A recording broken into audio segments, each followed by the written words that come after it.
Hi, my name's Jackson Piercy, and I'm here with Jason Gogella, and we're presenting our class project called log4j Project Mineshaft. In essence, it's a fully packaged Minecraft VM that's exploitable using the log4j function. So let's get into it. And to orient you to my screen for this demonstration, on the top left-hand corner is our Minecraft server. On the top right, our Kali box, featuring an LDAP server, a upload Python server, and a server to hold our exploits, along with a netcat listener, which is listening for our reverse shell to be sent from the Minecraft server. Also down to our left is the Minecraft client itself. So what I'm going to do is enter the LDAP server address. I'm going to hit enter. And then a bunch of things are going to happen. First and foremost, the LDAP server is going to reference our exploit server. It's going to pick up our exploit and then it's going to execute it. So now I can say, who am I? I'm user Bob. This isn't the first time I've been on the machine. I'm still gaining privilege escalation, but that's what we're about to do right now. So I know that there's a cron job going on that is run by root with an unsecured Python script on the inside of it. So what I'm going to do is I'm going to cd a directory up. I'm going to say ls. I see that there's a directory called server stuff. I'm going to go in there. I'm going to say ls.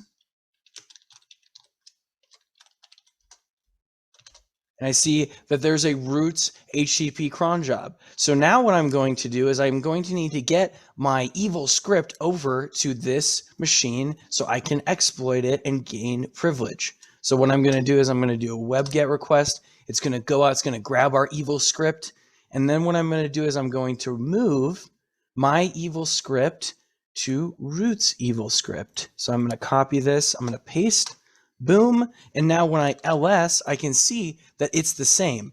Now, on the other end of the machine, in about a minute, we're going to see our Etsy password or an Etsy shadow file show up. And now I'm going to go into my code while that's going. So here's our code right now. This is the Java file that the Minecraft server picked up in the first place, and basically it just says to execute a netcat command and connect back to my Kali machine. On the right-hand side, there are a bunch of different things going on, but the gist of it is it wants the root user to go in, copy sensitive files, and then upload them to my machine. So let's go check out if that's worked. And just like that, we can see that the Etsy shadow file has been uploaded along with the password file. So we'll just clear out. We'll say ls. There they both are. Let's cat password. And we're going to see there's user Bob right there. And let's cat the shadow file. And there's that one.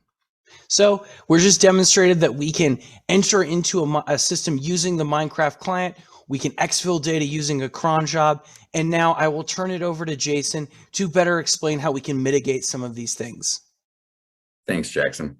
So one thing to keep in mind about this log4j vulnerability is that it's rated CSV 10, which is the worst of the worst. It means that somebody could theoretically take over your entire computer.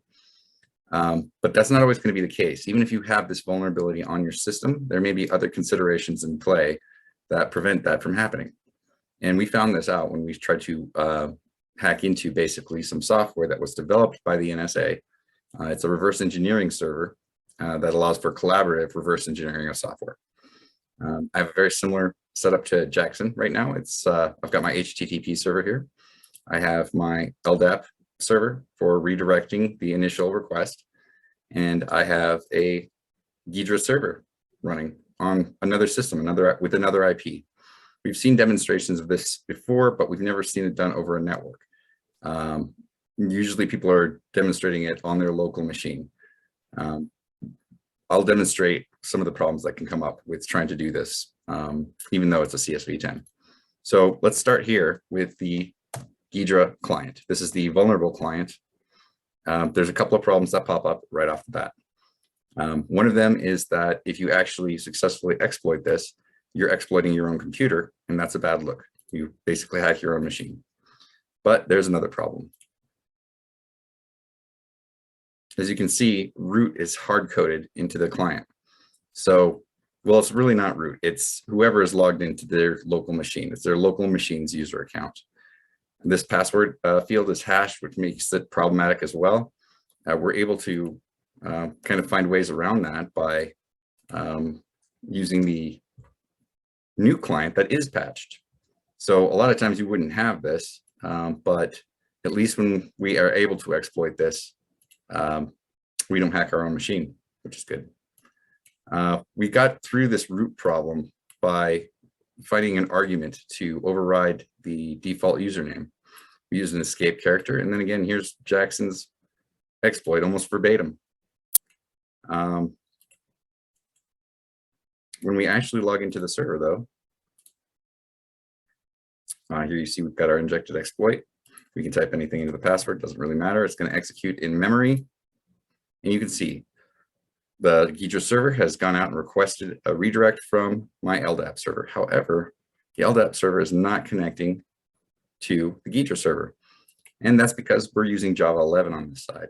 And Java 11 has a problem with LDAP servers that upgrade in any way from Java 8.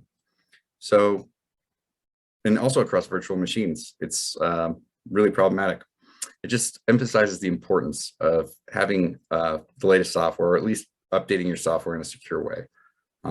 Depreciated software is not a great thing to have on your system because nobody's supporting it anymore. Thanks for watching. If you like this demonstration, you can go ahead and check out our GitHub page, which features more information and details about the project. Thank you and have a great rest of your day.